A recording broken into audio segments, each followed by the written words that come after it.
All right, hey everybody, hello and welcome to Massively Overpowered Television, where we bring you cool new stuff. And today's cool new stuff is not only a cool new game that is coming up, but a cool new just way of doing our stream today. We're actually doing a live interview. Basically, we have here John Smedley, who is the guy behind Hero Song, which is what we're going to be looking at. And he's going to be showing us some of the development in the game and stuff while we give him questions to answer about the game and stuff. So, pretty excited for that. So, thank you all for joining us. And thank you for coming and joining us for this little peek. Oh, very happy to do so. Hopefully everybody can hear. I'm still adjusting one or two little things here. Give me uno momento and I should be good to go. Just trying to get everything set up right. This is just a little complicated. I know. So we're doing this two different computers far away.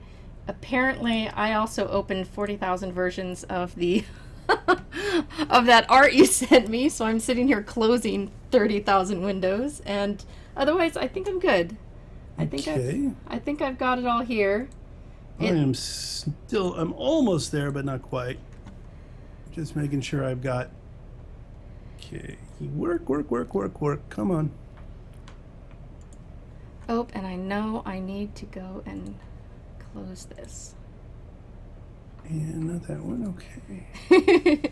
So thanks guys, being that this is a new way, so he's streaming where he is, we're recording and streaming from here, so it's quite an interesting mix of stuffs. I think I just closed the window I needed to be sure to close. You know what, I'm just gonna close the entire thing. I'm just gonna close it. I'm gonna close it. We don't need it, right? We don't need this window anywhere. We only need the window that's going to show us. I am still fixing one other thing here, and then I'm good to go. All right, now we're going to start peppering with questions. Oh, question away. I have questions. I'm sure the audience has questions. And apparently we scared somebody because the tab was open as they were waiting, and suddenly voices just started screaming out at them. Excellent. Well, then my job here is done. I'm pretty excited about scaring somebody. Why is it that nothing is ever easy when it comes to setting stuff up on a computer? There we go. Well, it could be worse. You could have my interesting interactions with computers where everybody has decided that any computer I touch does not follow natural laws. So just getting a few things set up here. All right, where is that? Did I?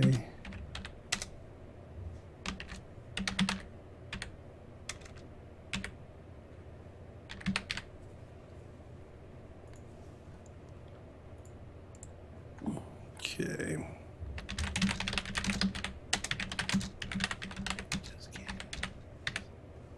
hopefully everybody can hear both of us. If any of you can't hear, please let us know.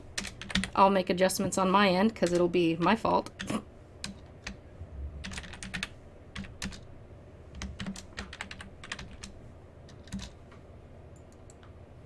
But I think we're good. We got an image.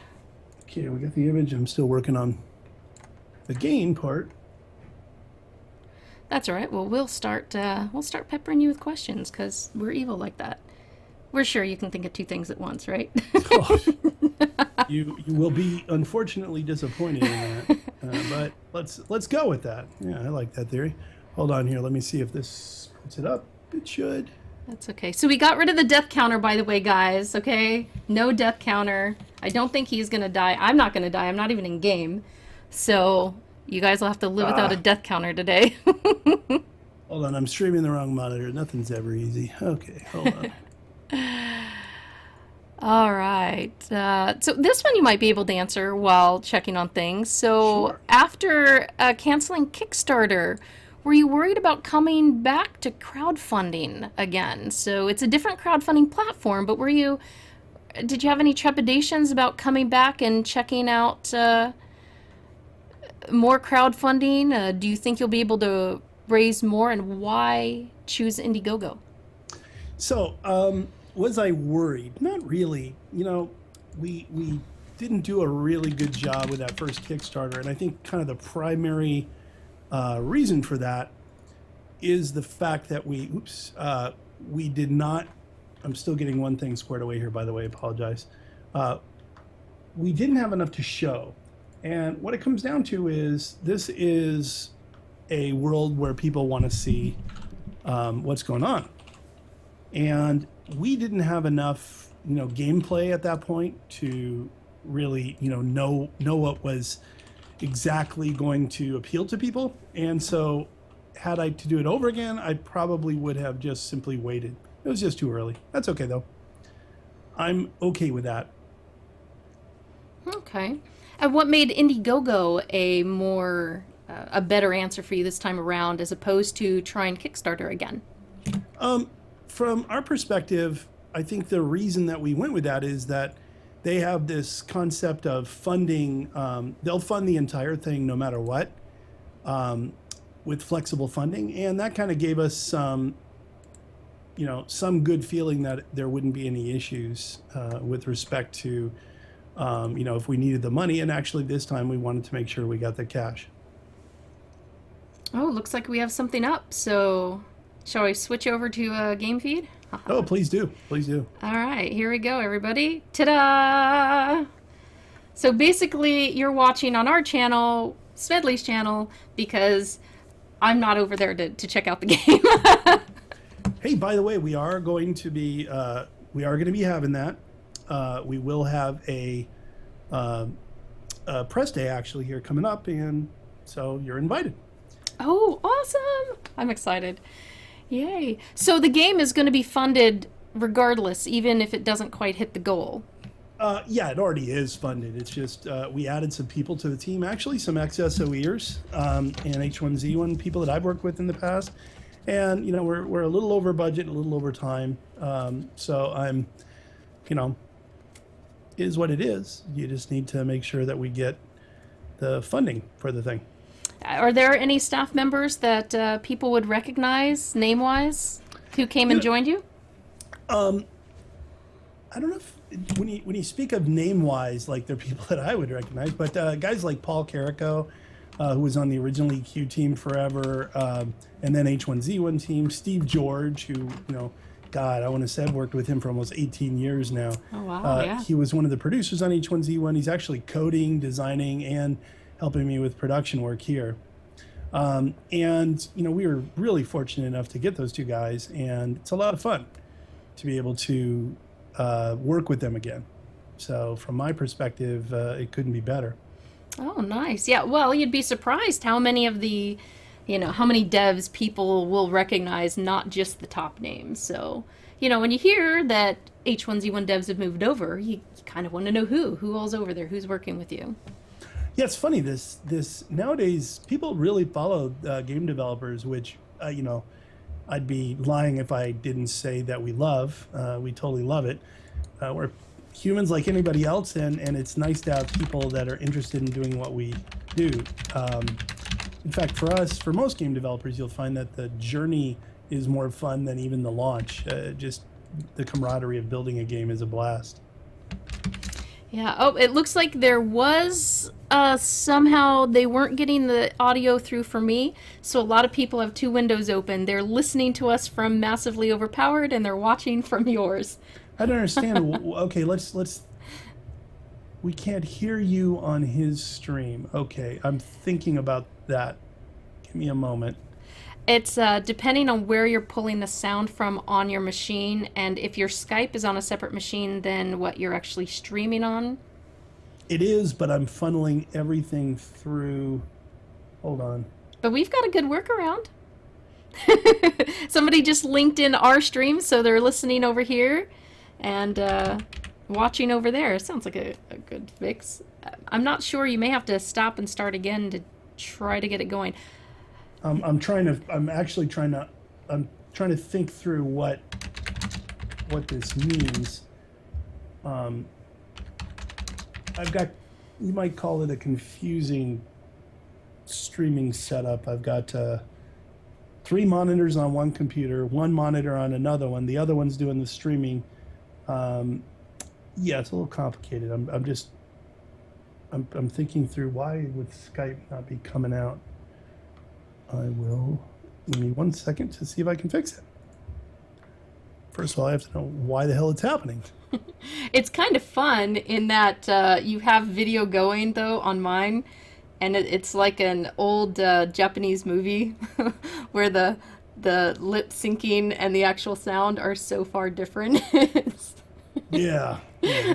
But hey, the important part is we're hearing and we're getting to learn more about the game. So we can deal with a few little things. Yeah, I agree. this is about where I often have to tell people, okay, share screens with me. We're going to go through step by step. I've taught a lot of people how to use OBS to record Skype calls with their friends. So it's fun. Things happen. We've got this working, at least it looks like.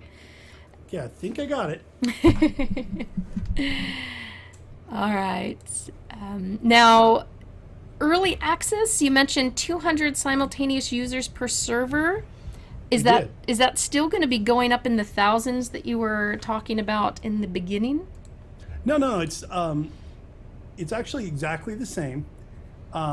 What I said in the beginning and what I'm still saying today is that we can handle about 200 simultaneous when we launch the game, and 2,000 people on the server total. So we're going to be building in support. Basically, you can have thousands on the server, but only 200 of them logged in at any given time.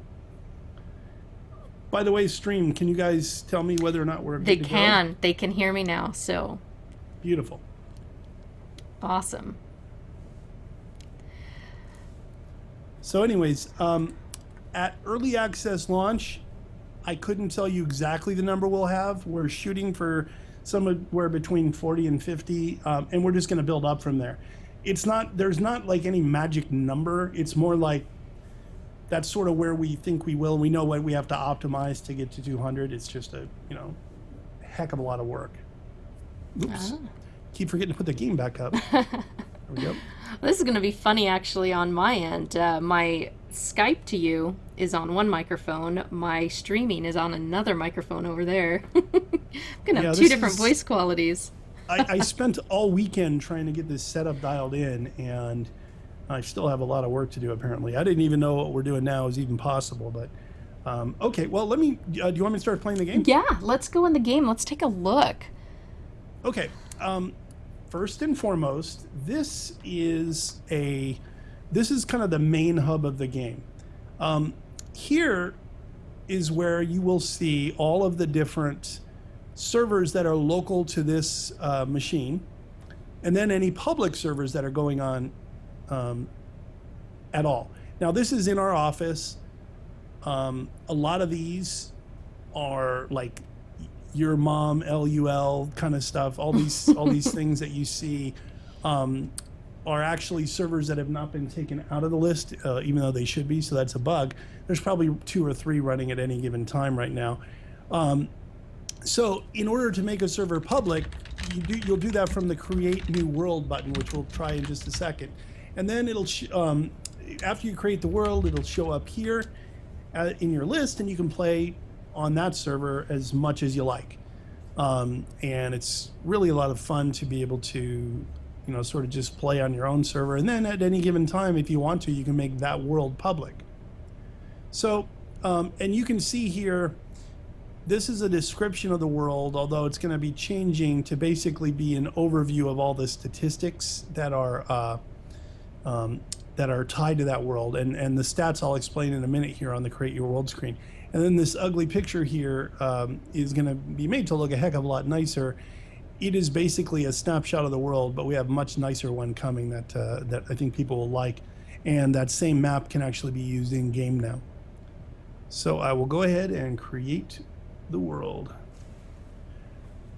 All right, so this is the Create Your World screen, and this is sort of where everything to do with creating the world goes. And here, the very first thing you need to understand is you're creating a world that has deities. And these gods, you can choose from, I think we're up to 21 or 22 gods right now. We keep expanding it.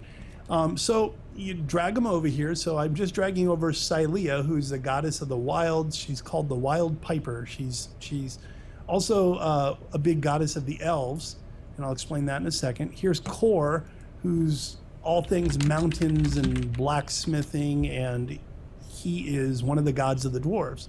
And I'm going to take Nyargoth, because I like the baddies in there too. And then we need somebody to be our god of the underworld, and one of my favorites is Kalis. So let me explain what these are. By taking these different gods and goddesses over, what I've done is I've said, okay, there are going to be elves in the world, and there are going to be forests by choosing Silea, and I'm going to make her a little more important than the others because I like elves more than dwarves. Sorry, dwarf lovers.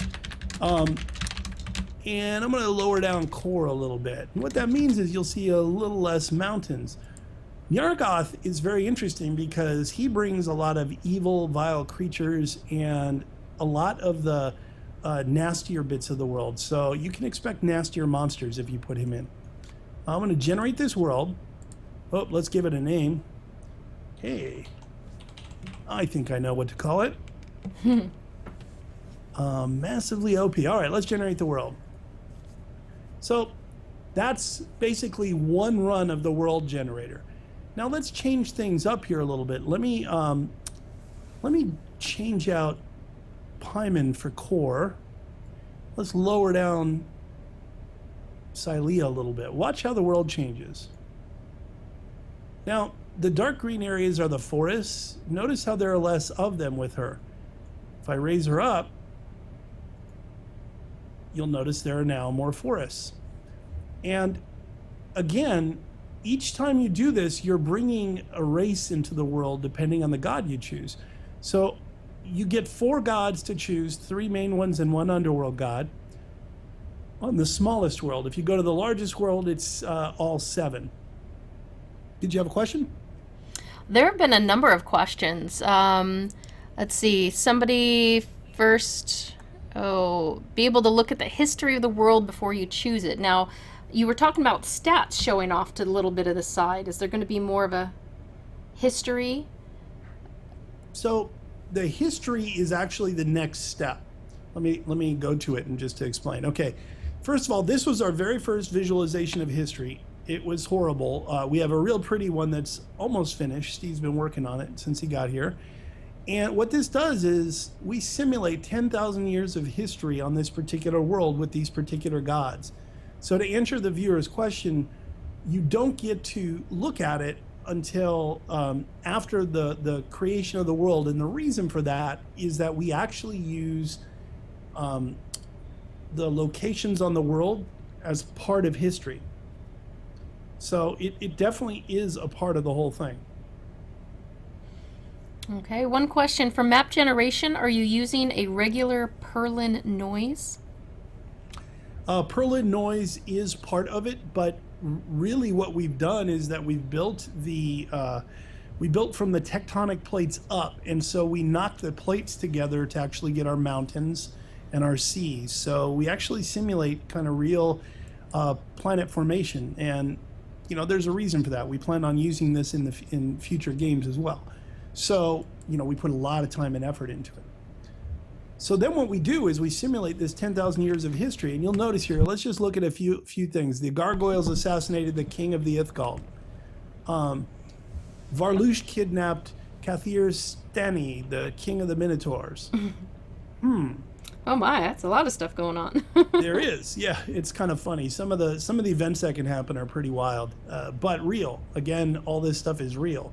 When I say real, it impacts statistics of all the people that live at the other end of this. So at year 10,005, which is where we are now, all this stuff has happened, and because of that, we can do things like have wars where elves are destroyed or dwarves are destroyed, and you can't even choose an elf or a dwarf when you come in.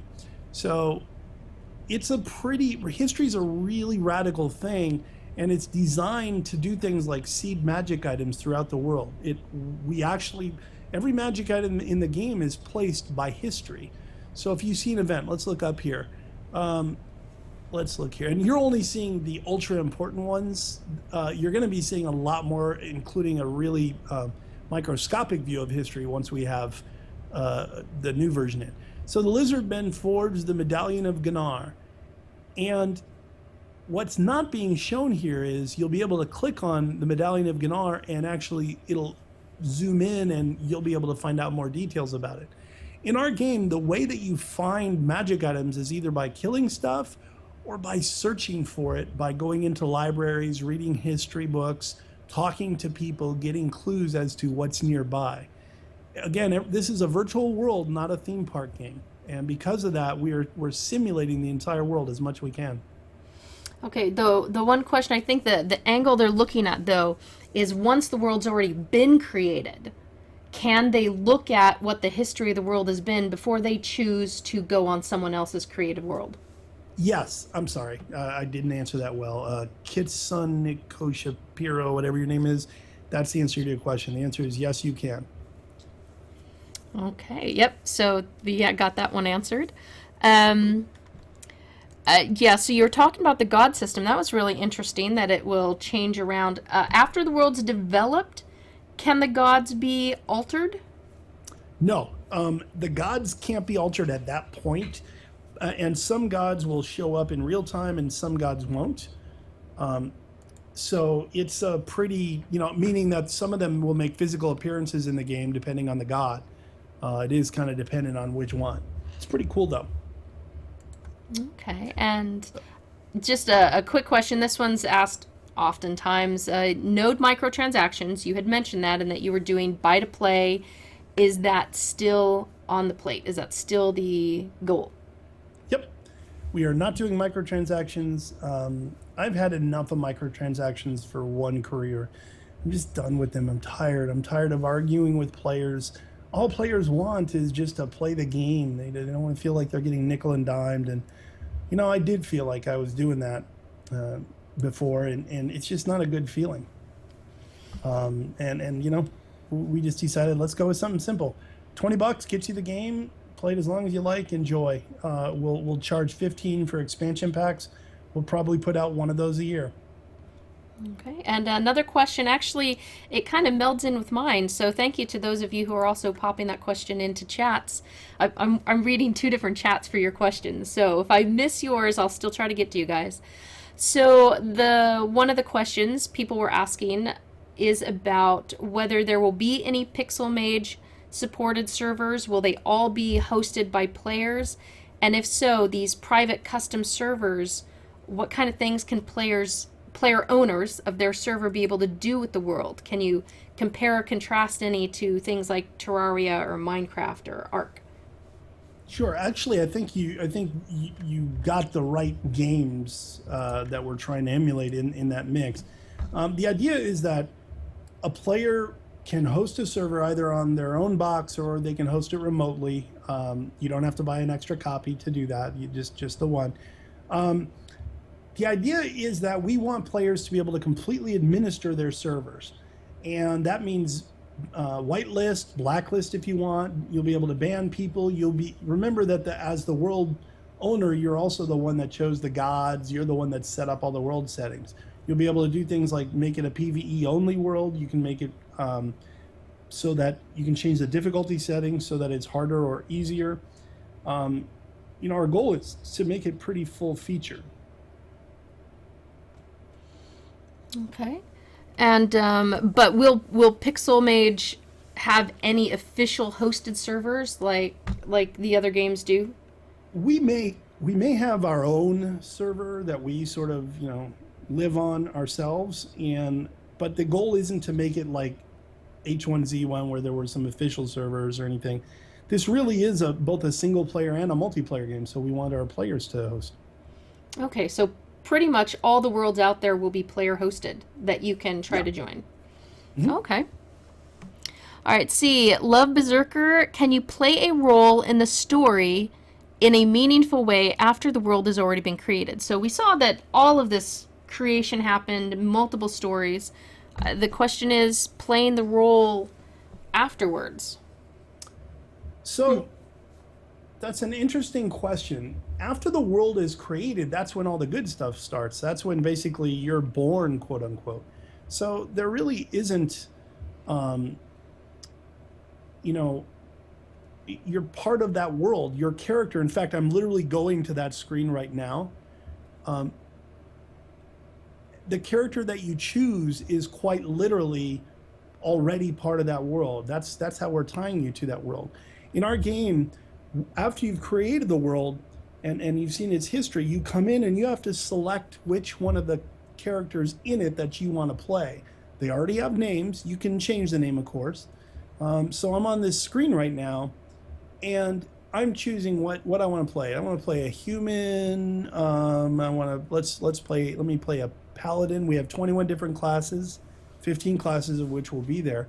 So all of the gameplay takes place after the story has already been kind of set in motion. You have a history. You have a when you're going through on the character selection page, it's important that because you'll be seeing the character's history here, it is not piped in as of this point, but it will be in the next few days, as a matter of fact.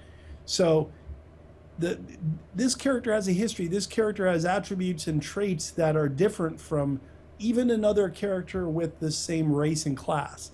And the reason for that is that those traits have been handed down since the very beginning with the gods, and we use a genealogical algorithm to actually pass down those traits. So it's pretty fun. Choose this guy. Oh yeah. Here's an interesting one. Do you think will the expansion packs split the player base? Master Jen is asking. If one server has the expansion running on it, but a person doesn't have the expansions, are they suddenly locked out of that server where they used to play? The answer is still to be determined, but probably so. So you'll have to buy kind of the latest in order. You'll still be able to play on the server, but you won't be able to go into the lands of the into any of the lands that are. Oops, hold on one second. Sorry. Give me 1 minute here. I appeared in water because I went to the wrong place. Water confirmed in game. Yeah. Do you drown? Confirm the hard way. You can drown, but it's not easy. Ah, okay. There we go. Do the dwarves sink to the bottom and have to walk across the bottom? I have to ask. No one's ever asked that, so my honest answer is I don't know. So, this is the world of Hero's Song.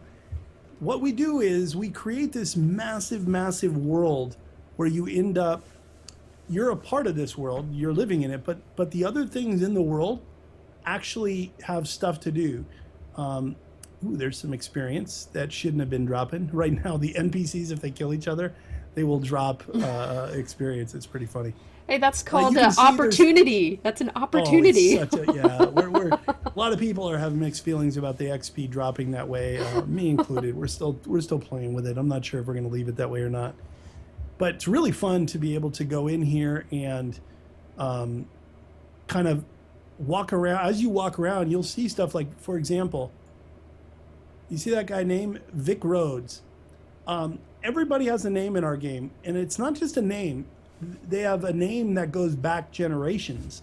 And so you can read about the Rhodes family in the town's library and actually find, that gray box is sweet. I don't even know what those are.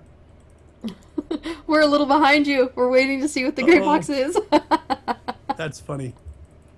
Yeah. Now I know what my viewers have to deal with when we're talking about something and they're a few seconds behind. This is hysterical.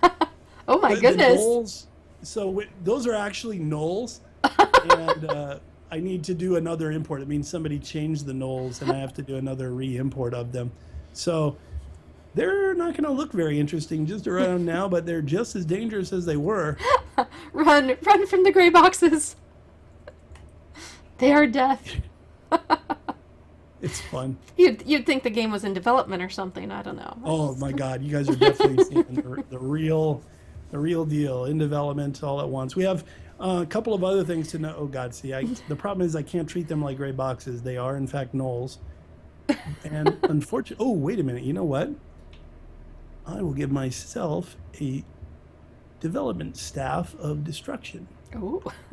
Now, I think if the NPCs drop XP, the NPC that killed him should pick up the NPC. He should get stronger. I agree. because our NPCs can in fact level up, and in fact you will see orcs and other creatures pick stuff up off the ground. Sorry, I'm actually looking for the staff. There's a dev staff in here somewhere. Oh, so is that an NPC that had jumped up and started fighting the gnoll? It is, and again, none of that's planned. That's what's different about our game. You'll see guards chasing NPCs in other games. You won't see it the way we have it, though, because everything is that way in the entire game. It's a lot of fun. How would you, if this monk-looking guy that we're looking at right now died fighting these gnolls, is he gone out of the game then? Is he no more? Or will he is repop? Indeed. Not only is he gone, but if he owned a shop, that shop ain't going to reopen. That's what makes this game different. Oops, and I managed to hit escape, didn't I? That was awesome. I'm tremendously Can you go loot his shop? Go find his shop, break in? You won't be able to loot his shop, No. although that would be fun. Might be a little OP. Just 1 second, sorry. That is what happens when the developer clicks the wrong button.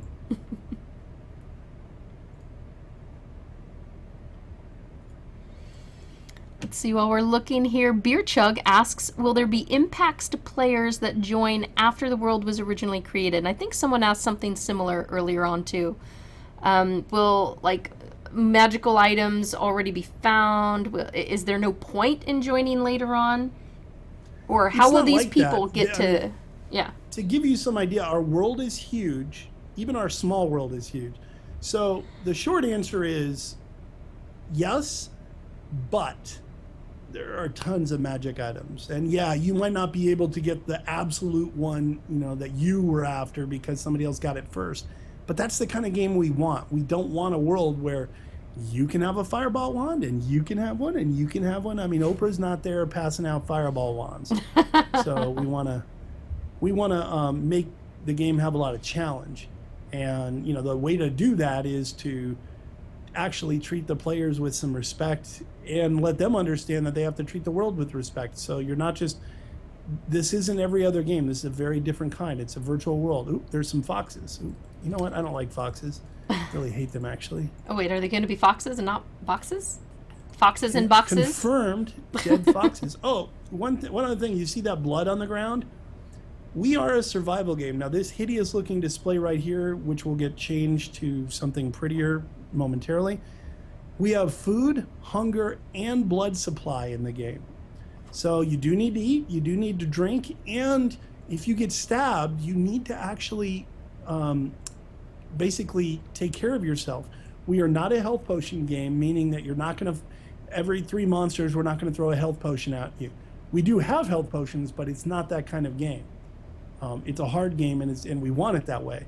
So the blood supply matters because as you get cut, you'll start to bleed. If you don't bandage yourself, you will exsanguinate, which I think is, a lot of fun.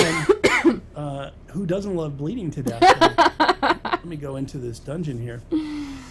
Oh, let's see. Okay, there was another interesting one I saw just a bit ago. And this is from Tinfoil, and I think I know the answer to this from just watching a bit here. It said, is the world always on state, as in when the player is not within a distance or awareness of the NPC, and will the NPCs and mobs continue to interact? And I think they will, because there were the two that killed themselves off camera. Yep. And you walked over and found the XP, so they all seem to be dynamically living whether or not you are there. So that is such a vitally important thing to understanding our game. Not only are they there, but they're doing meaningful stuff. So you can actually have the world change underneath your feet just from logging back into it. Oh God, okay, did not realize there would be so many. Oh, luckily, skeletons right now, the skeleton archers are not set up to not shoot their own kind. So in our game, friendly fire is a real thing, and if you're smart, you can use friendly fire based on certain monster types, and only certain, you can actually hide behind or in between creatures. Even their own kind they'll shoot, but only certain types will. Oop, there's a ghoul. Oh, And wow. goodbye, ghoul. Let's see. So many questions now. Does the map wrap around or do you walk to the edge? You want to hear something funny? I don't know the answer to that question because I've never walked to the edge of the map because it's that big. Um, I'll have to get back to you on that. If I'm a betting man, I'm betting it wraps around or it should. All right, there you go, Jake. There's your answer. He'll find out. Yeah, when you're making a game like this, you can often end up in a situation where, oh, see, by the way, somebody else was in here and looted that. That wasn't even an NPC, and the reason I know that is NPCs in dungeons right now aren't actually shouldn't be enemies. So that's kind of funny. Some other adventurer was here and left some XP behind. And again, guys, I don't want to say that XP is going to be that way when we launch. I very much think it's not. We're sort of still, the jury's still out on that with other members of the team, maybe not so much with me. I don't like it. All right, Shodai asked, after seeing the thief class there, will the thief play like UO where you can steal and snoop? Oh, yeah, in a big way. In fact, I clicked the wrong button. I thought I was playing a paladin. I played a thief. And obviously, in this particular build, thieves suck.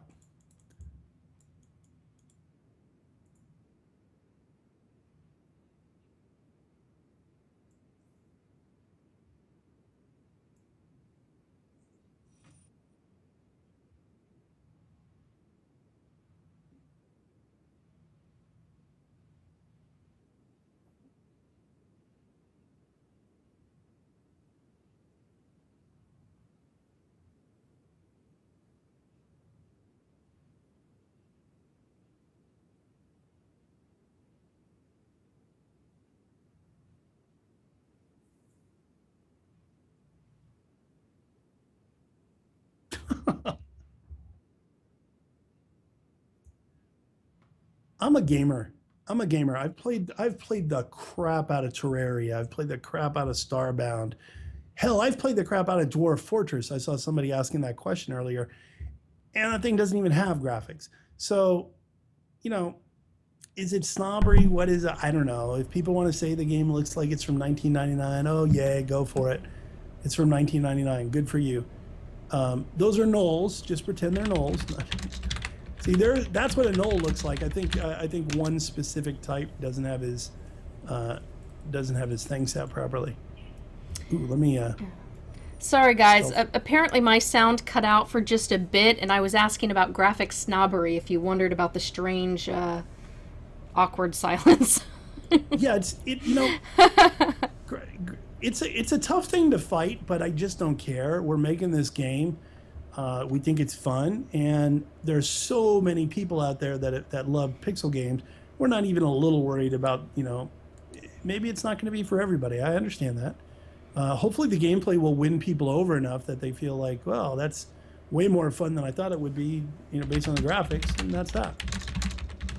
For those of you popping in, Smed's voice isn't necessarily really low, but there's no volume control, I believe, for the game. Was that what you were saying?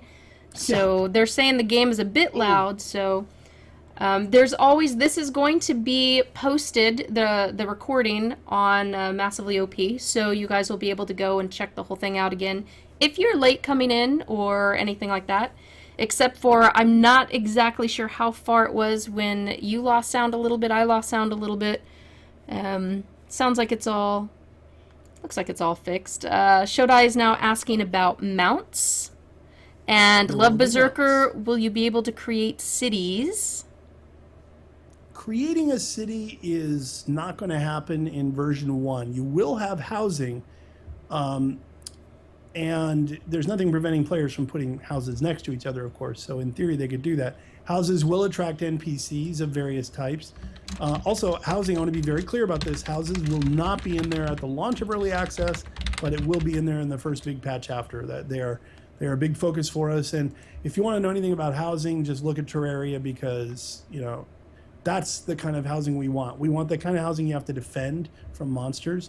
Monsters will try to loot your house. You actually have to worry about it. Ooh, thank you very Oh, much, sir. so the monsters can loot our house and we can't go loot the dead shopkeeper's shop. Okay, I see how this is. Yeah, Okay. yeah, that's absolutely right. Well, it's not. I'm not saying we won't let them loot the shopkeeper's shop, but we are going to make shopkeepers badasses, as they should be, because you don't want to just walk into a town and have every shopkeeper dead. Actually, no, that's not true. I do want to walk into a town and see that, um, because it'd be fun as hell. But it's we don't want that to be the norm, so we will make them pretty tough. Ah, so many questions, guys, and I know we're probably running out of time. I So am, yeah, unfortunately, I got to bail here in a few minutes. Already got a commitment that I can't get out of, but um, so yeah, questions this on housing, questions on crafting, questions on what happens if somebody shuts down the world that you're in. What can you do with your character? Can he move to a different world? I'm you just can't peppering take you. that. So you can't take that character to a different world. However, you will be able to do that with gods that you ascend. So they will be movable. But we decided early on we didn't want people to move their characters. Can they move it onto do an own personal game? Like on their Um, own computer, not a server, not an open they anything, but can't. no? They Oh, You can't do that because basically that character is tied to that world. So we try to keep it relatively simple. okay. Hey, listen, I apologize. I'm gonna have to get going here, but what I'd like to do is maybe offer to do this more often, maybe once a week, and for a longer time. Oh, yeah, I'm sure that would be great. Lots of people have questions and have been very appreciative that you've hit and answered some of those questions. Sorry, guys, that our time is kind of limited today. I'm going But to a funeral, guys. Sorry, it's not much. This isn't fun.